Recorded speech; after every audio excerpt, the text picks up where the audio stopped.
शास्त्रों के अनुसार जब कोई इंसान अच्छा या बुरा कर्म करता है तो वह छिपता नहीं है। इसके उस कर्म के कुल 14 साक्षी माने गए हैं। इनमें से कोई न कोई आपके कर्म को जरूर देखता है। मनुष्य के अच्छे और बुरे कर्म के 14 साक्षी कौन है? आइए जानते हैं इनके बारे में। धार्मिक ग्रंथों में मनुष्य के कर्मों का विशेष महत्व बताया गया है। शरीर एक दिन नष्ट हो जाएगा, परंतु हमारे बीच उसके अच्छे कर्मों की वजह से ही वह जिंदा रहेगा या फिर जाना जाएगा।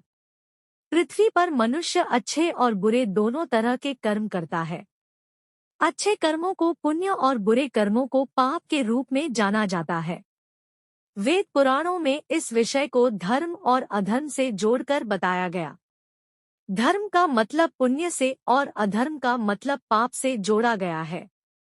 कोई मनुष्य अपने पूरे जीवन काल में, एक वर्ष में, एक दिन में या एक क्षण में जो भी पाप या पुण्य करता है, उसे उसका फल जीवित रहते हुए या मृत्यु के बाद भुगतना ही पड़ता है। इस विषय में अधिक जानकारी दे रही हैं चाणक्य नीति के 5वें अध्याय में इस बात का उल्लेख है कि जन्म मृत्यु ही याते को भुनक्ते का शुभाशुभम नरकेशु पतत्ते एको याति परांगतिम। अर्थात मनुष्य जन्म मृत्यु के चक्र में अकेला ही फंसता है। पाप पुण्य का फल भी अकेला ही भोगता है। वो खुद अकेला कई प्रकार के कष्ट भी झेलता है।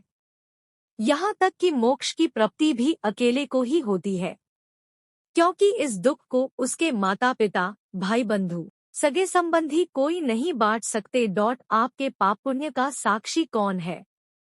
वेद पुराणों के अनुसार जो व्यक्ति इस दुनिया में अकेला जन्म लेता है, मृत्यु के बाद वह अकेला ही परलोक सिधारता है।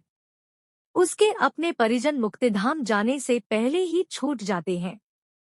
मुक्तिधाम पहुंचने के बाद उसके शरीर का दाह संस्कार कर दिया जाता है, परंतु उस व्यक्ति के पाप और पुण्य कर्म ही उसके साथ जाते हैं, जो वह अकेला ही भोग रहा होता है। यहाँ आपके मन में एक सवाल आ रहा होगा कि जब व्यक्ति को इस संसार में अकेले ही आना है और जाना भी अकेले ही है, या अगर वह कोई बुरे काम छिपकर करता है, तो फिर उसके बुरे कर्मों के यानी पाप और पुण्य के साक्षी आखिर कौन माने जाते हैं?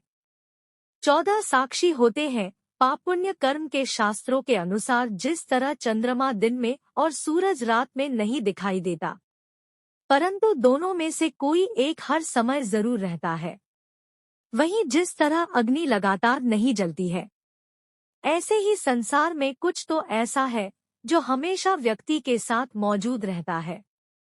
यही कारण है कि जब मनुष्य कोई बुरा कर्म करता है तो उसकी सूचना धर्मदेव देते हैं और उस प्राणी को उसके कुकर्म का दंड जरूर मिलता है। शास्त्रों के अनुसार यदि कोई व्यक्ति अच्छे या बुरे काम करता है तो उसके 14 साक्षी माने जाते हैं, जिनमें से कोई ना कोई हर समय मनुष्य के साथ मौजूद रहता है। मनुष्य के अच्छे और बुरे कर्म के 14 साक्षी कौन है, आइए जानते हैं।